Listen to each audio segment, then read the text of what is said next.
علماء ہیں. حضور صلی اللہ علیہ وسلم نے فرمایا العلماء فی الارض کالنجوم فی السماء اذا بدت لهم اهتدوا واذا خفیت علیہم تحیروا. علماء دنیا والوں کے لیے وہ حیثیت اور مقام رکھتے ہیں جیسا کہ آسمان کے ستارے حیثیت اور مقام رکھتے ہیں. سمندروں میں سفر کرنے والے، صحراؤں میں رات کی تاریکیوں میں سفر کرنے والے ستاروں کے ذریعے سے اپنے لیے سمت متعین کرتے ہیں. اگر ستارے ظاہر ہوتے ہیں تو صحیح منزل کی طرف سفر کرتے رہتے ہیں. جب ستارے چھپ جاتے ہیں تحیروا، حیران اور پریشان ہوتے ہیں کہ ہم کہاں چلے جائیں. یہی علماء امت کے لیے اسی طرح رہنمائی کا کام سر انجام دے رہے ہیں. اور معزز سامعین، یہ علماء یہ اللہ تعالیٰ کی ایک نعمت ہے. اس نعمت کی قدر کریں. اللہ رب العزت کا یہ دستور ہے کہ جب نعمت کی قدر کی جاتی ہے تو اللہ تعالیٰ نعمتوں میں اضافہ کرتا رہتا ہے، اور جب بندے ناقدری کرتے ہیں ایک ایک کر کے اللہ تعالیٰ نعمتوں کو چھیننا سلب کرنا شروع کر دیتا ہے. کیا وجہ ہے؟ ایک ایک کر کے علماء اٹھتے جا رہے ہیں اور میدان خالی ہوتا جا رہا ہے. جو عالم دنیا سے چلا جاتا ہے پیچھے سے خلا پر کرنے والا دوسرا کوئی موجود نہیں ہوتا. وجہ کیا ہے؟ آخر کیوں ایسا امت کے ساتھ ہو رہا ہے؟ وجہ یہ ہے کہ امت نے اللہ تعالیٰ کی اس عظیم نعمت کی ناقدری کی ہے. جب اس نعمت کی ناقدری کی ہے تو اللہ تعالیٰ فرماتے ہیں میں تم سے بڑا قدردان ہوں، میں اپنے پاس کیوں نہ بلاؤں. تو اللہ تعالیٰ قدردانی کے لیے پھر اپنے پاس بلا لیتے ہیں. اور معزز سامعین، یہ بات یاد رکھیں، دل کے کانوں سے سنیں کہ آج اس کائنات کی بقا علماء کی وجود کے ساتھ وابستہ ہے. میں دعوے کے ساتھ یہ بات کرتا ہوں کہ اس کائنات کی بقا علماء کی وجود کے ساتھ وابستہ ہے. علماء کو اس معاشرے کے اندر وہ مقام حاصل ہے جو انسانی جسم کے اندر دل کو مقام حاصل ہوتا ہے. دل زندہ ہوتا ہے، پورا جسم زندہ ہوتا ہے. دل مر جاتا ہے، جسم خود بخود مر جاتا ہے. اور یہی وجہ ہے کہ حضور صلی اللہ علیہ وسلم نے فرمایا موت العالم موت العالم. ایک عالم کی موت یہ پورے عالم کی موت ہے. آخر آپ لوگوں نے کبھی سوچا ہے کہ حضور صلی اللہ علیہ وسلم فرماتے ہیں کہ یہ سمندر میں مچھلیاں اور سوراخوں میں چینٹیاں اور جنگلوں میں چرند پرند یہ علماء طلباء کے لیے مغفرت کی دعائیں کرتے رہتے ہیں. مچھلیوں کو علماء سے کیا ہمدردی ہے؟ مچھلیوں کے اوپر علماء کا احسان کیا ہے؟ سوراخوں کے اندر چینٹیوں کے اوپر علماء کی کیا احسانات ہیں کہ وہ ان کے لیے مغفرت کی دعا کرتے ہیں؟ جی ہاں، کائنات کی ان چھوٹی چھوٹی مخلوقات کو اس چیز کا بخوبی احساس و ادراک ہے کہ ان علماء کی وجود کے ساتھ ہمارا وجود وابستہ ہے. جس دن اس کائنات سے علماء کا وجود ختم ہو گیا اللہ تعالیٰ کائنات کو نیست و نابود کر دے گا. لا تقوم الساعة حتى يقال في الارض اللہ اللہ. اس وقت تک قیامت قائم نہیں ہوگی جب تک روئی زمین کے اوپر اللہ اللہ کہا جائے گا. اور یہ اللہ اللہ کہنے والے، یہ دین اسلام کا چراغ جلانے والے، جلائے رکھنے والے یہی علماء ہی تو ہیں. اور جب علماء ختم ہو جائیں گے لوگ شرار بن جائیں گے اور شرار الناس کے اوپر پھر قیامت واقع ہو جائے گی. حضرت علی رضی اللہ تعالیٰ نے فرمایا کرتے تھے اذا مات العالم سلم فی الاسلام سلمۃ لا یسدها الا خلف منه.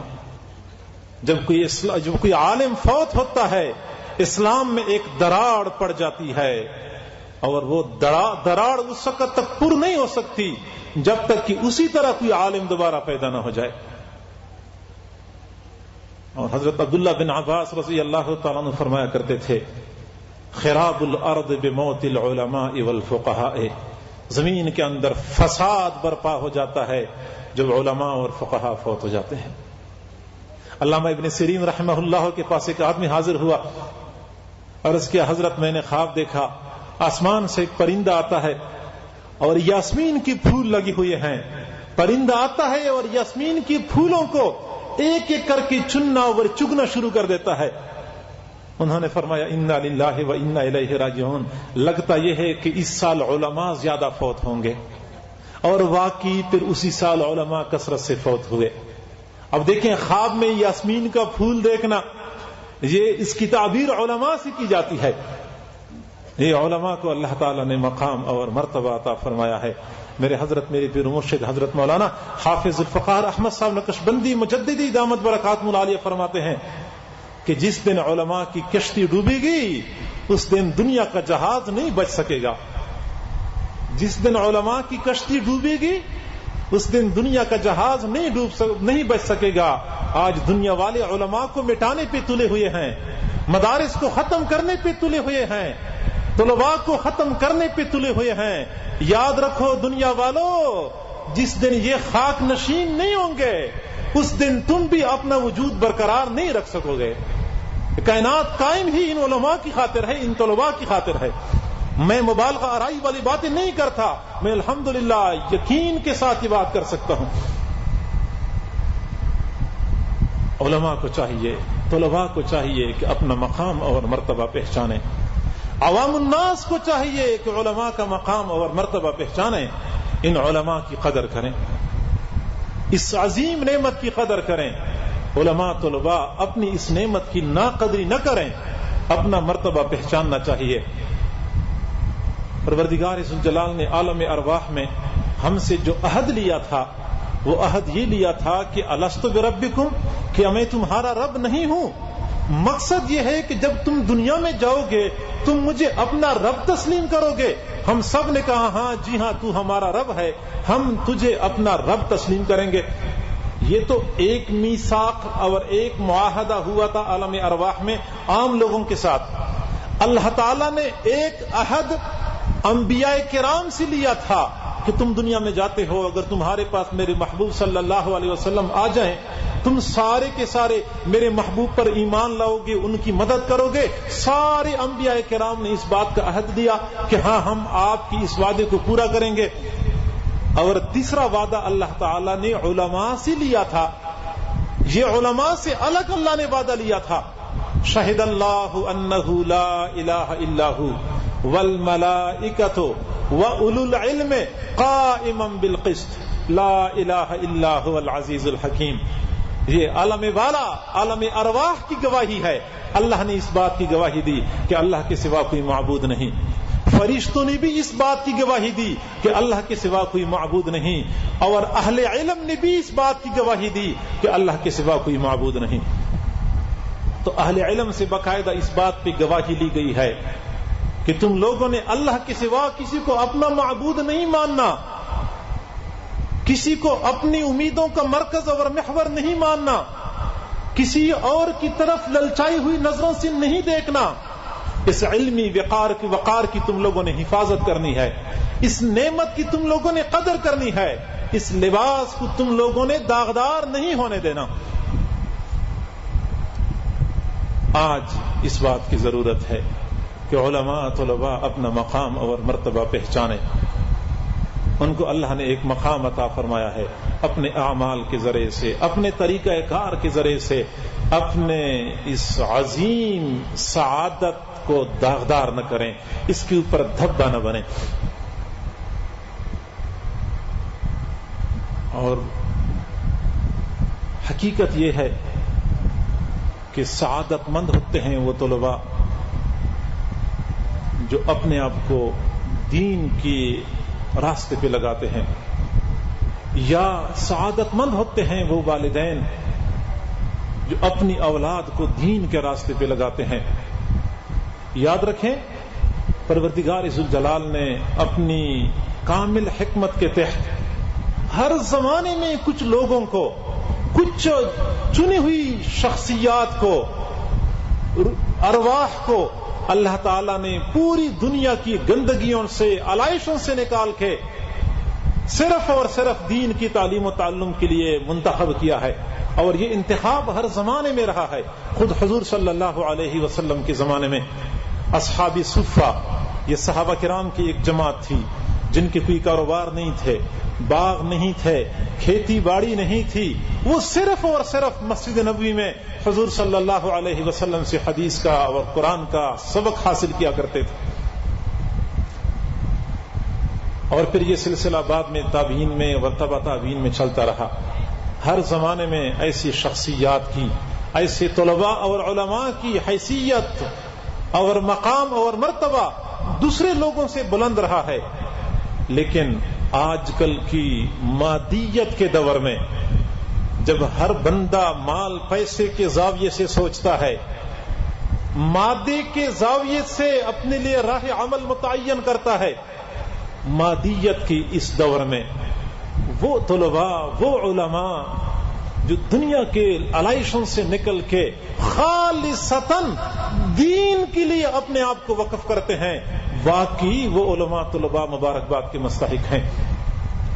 معزز سامعین، حال ہمارا یہ ہے کہ بچہ پیدا ہوتا ہے، اسی دن سے ماں اپنے بچے کے بارے میں خواب دیکھنا شروع کرتی ہے کہ میرا بیٹا بڑا بنے گا، بڑا ہوگا تو پھر ڈاکٹر بنے گا، تو انجینئر بنے گا، تو اس وقت میرے لیے آسائشوں کا سلسلہ شروع ہو جائے گا، وہ زیادہ تنخواہ ہوگی تو میرے گھر میں رزق کی کوشائی شروع ہو جائے گی.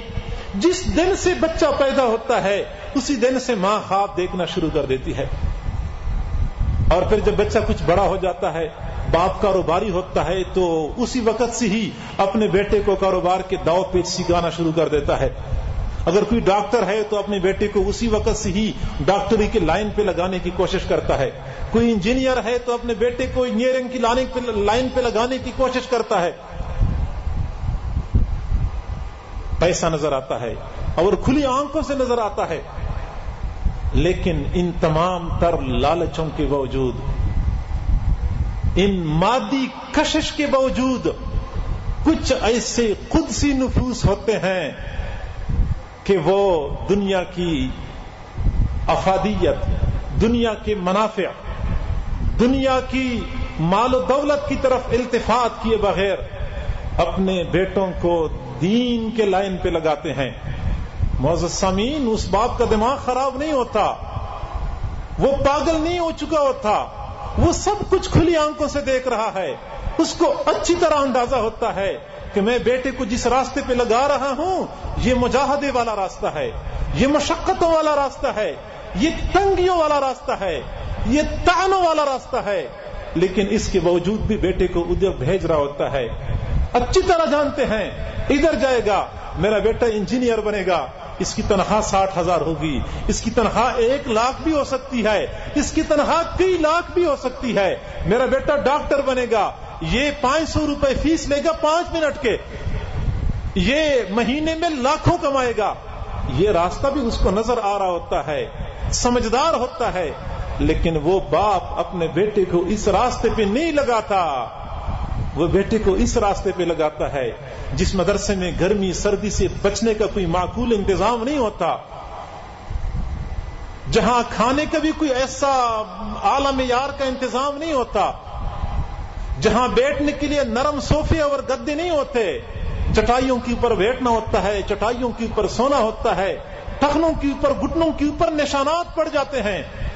ماں جب اپنے بیٹے کو رخصت کر رہی ہوتی ہے، وہ ماں کون سی ماں نہیں چاہتی کہ میرا بیٹا میرے پاس رہے؟ ہر ماں کی چاہت ہوتی ہے کہ میرا بیٹا میرے پاس رہے. آنسو بہا بہا کے اپنے بیٹوں کو مدرسے میں بھیج رہی ہوتی ہے. ان کو یہ بھی پتا ہوتا ہے کہ مدرسے کے اندر سہولیات پوری نہیں ہیں، ان کو یہ بھی پتا ہے کہ یہاں مجاہدے کی زندگی گزارنی پڑتی ہے، ان کو یہ بھی پتا ہے کہ میرا بیٹا جائے گا رات 11-12 بجے تک استادوں کی نگرانی میں پڑھے گا، صبح سویرے تہجد کے وقت دوبارہ اٹھ کے دوبارہ پڑھنا شروع کرے گا. نہ بیچاری کی نیند پوری ہوگی، نہ اس کو کھانا ضرورت کے مطابق ملے گا، نہ گرمی سردی سے کوئی معقول انتظام ہوگا. سب کچھ دیکھنے کے باوجود وہ پھر بھی اپنے بچوں کو مدرسوں میں بھیج رہے ہوتے ہیں. اور ان کو اس چیز کا پتہ ہوتا ہے کہ یہ 8 سال جو مجاہدہ کر رہا ہے، یہ 8 سال گزارنے پہ کوئی مجاہدہ ختم نہیں ہوگا. 8 سال گزارنے کے بعد مجاہدے کا ایک اور سلسلہ شروع ہو جائے گا. جب یہ مدرسے میں پڑھائے گا تو اس کے اپنے کلاس فیلو جو اسکول میں اس کے ساتھ تھے، یہ ان سے زیادہ ذہین اور قابل تھا، وہ 50,000 پہ سائن کر رہے ہیں اور یہ صرف 5,000 پہ پورا مہینہ گزارے گا، اور مہینہ کا خرچ یہ 5,000 پہ پورے کرے گا. یہ سب کچھ کھلی آنکھوں سے دیکھنے کے باوجود بھی یہ طلباء اور یہ علماء اور ان کے والدین اپنی اولاد کے لیے اسی راستے کا انتخاب کرتے ہیں. میں ایسے والدین کو سعادت مند سمجھتا ہوں. میں ایسے طلباء اور علماء کو سعادت مند سمجھتا ہوں کہ مادی دور میں جہاں لوگ مادیت کی انتہا کو پہنچ چکے ہیں وہ مادے کو ٹھوکر مار کے روحانیت کی طرف جا رہے ہوتے ہیں. یہ ان کے لیے سعادت کی بات ہے. ابو جعفر منصور یہ عباسی خاندان کا بہت بڑا بادشاہ گزرا ہے. یہ سلطنت ملنے سے پہلے بڑا محدث تھا اور جب بادشاہ بن گیا تو وزیر و مشیروں نے ایک مرتبہ پوچھا کہ اتنی وسیع سلطنت کے بلا اشتراک آپ بادشاہ ہیں, آپ کی تو ساری چاہتیں پوری ہو چکی ہوں گی, کیا اب بھی آپ کے دل میں کوئی تمنا باقی ہے, کوئی چاہت باقی ہے؟ تو ابو جعفر منصور نے کہا ہاں میرے دل میں صرف ایک تمنا ہے کہ جب مجھے اس وقت بادشاہی نہیں ملی تھی میں طلباء کے درمیان بیٹھتا تھا, میں حدیثیں پڑھایا کرتا تھا. اب بھی میرے ایک چاہت ہے کہ ایسی کوئی مجلس ہوتی, میرے سامنے محدثین بیٹھے ہوتے, میرے دائیں طرف محدثین ہوتے, بائیں طرف محدثین ہوتے, ان کے ہاتھوں میں قلم ہوتے, کاغذ ہوتے, میں درمیان میں بیٹھا ہوتا اور مجھ سے ایک بندہ سوال کرتا حدثنا یا شیخ حدیث فلاں, اے شیخ ہمیں فلاں حدیث سنا دو. میں متصل سند کے ساتھ حدثنی فلاں قال حدثنی فلاں قال حدثنی فلاں متصل سند کے ساتھ وہ حدیث بیان کرتا. جب میں وہ حدیث مکمل کرتا تو اگلا بندہ کھڑا ہو جاتا اور کہتا حدثنا یا شیخ حدیث فلاں. میں پھر متصل سند کے ساتھ حدیث بیان کر لیتا. میں بیان کر رہا ہوتا, محدثین لکھ رہے ہوتے, میں اس منظر کو دیکھنے کے لیے ترستا ہوں. میرا جی چاہتا ہے کہ اس طرح ایک منظر مجھے پھر نصیب ہو جائے. یہ وزیر مشیر بڑے خوش آمدی ہوتے ہیں. اگلے دن جب بادشاہ دربار میں آیا, وزیروں کے بغلوں میں کاغذ تھے اور ہاتھوں میں قلم تھے. آتے ہی بادشاہ کے ارد گرد دو زانوں بیٹھ گئے اور کہنے لگے حدثنا یا شیخ, حدثنا یا شیخ, شیخ ہمیں حدیث بیان کرو. ابو جعفر منصور بڑا سمجھدار تھا, کہنے لگا لستم بہم, لستم بہم, تم وہ نہیں ہو, تم وہ نہیں ہو, حدیثوں کو نقل کرنے والی تم نہیں ہو. انما هم المشققۃ ارجلهم, یہ وہ لوگ ہوتے ہیں جن کے پاؤں سفر کر کر کے پھٹ چکے ہوتے ہیں. الطویلۃ شعورهم, بال لمبے ہو چکے ہوتے ہیں. المغبرۃ وجوہهم, چہرے غبار آلود ہوتے ہیں. الدنسۃ ثیابهم, کپڑے میلے ہو چکے ہوتے ہیں. تارتم بالیمن و تارتم بالعراق, تارتم بالحجاز و تارتم بالشام, کبھی یمن میں ہوتے ہیں, کبھی عراق میں ہوتے ہیں, کبھی شام میں ہوتے ہیں, کبھی حجاز میں ہوتے ہیں. رباب الآفاق قطاع المسافات اولئک هم نقلۃ الحدیث, سفر طے کرنے والے ہوتے ہیں, اطراف عالم کو جاننے والے ہوتے ہیں. یہی اصل لوگ ہیں جو حدیث کو نقل کرتے ہیں. یہ طلباء علماء کے لیے مجاہدے اور مجاہدوں بھری زندگی یہ قدیم سلسلہ چلا آ رہا ہے اور یہ آج بھی اسی راستے پہ چل رہے ہیں. میں مبارکباد دیتا ہوں ان والدین کو جو اپنے بیٹوں کو مدرسوں کے لیے بھیجتے ہیں. میں ان ماؤں کو مبارکباد دیتا ہوں جو اپنے جگر گوشوں کو دین کی خاطر, دینی علم کی خاطر اپنے آپ سے جدا کرتی ہیں. میں ان بہنوں کو مبارکباد دیتا ہوں جو اپنے بھائیوں کو سجا سجا کے مدارس میں بھیجتی ہیں. اللہ تعالی ان تمام طلباء کو جو اس وقت علماء کی صف میں شامل ہونے والے ہیں اور ان کے متعلقین کو اپنی شان کے مطابق اجر اور بدلہ عطا فرمائے. اس ادارے کو دن دگنی رات چوگنی ترقی عطا فرمائے. ادارے کی ترقی کے لیے جن اسباب کی ضرورت ہے اللہ غیبی خزانوں سے ان تمام اسباب کا انتظام فرمائے. ہمیں سمجھنے اور عمل کرنے کی توفیق عطا فرمائے. وآخر دعوانا ان الحمد للہ رب العالمین.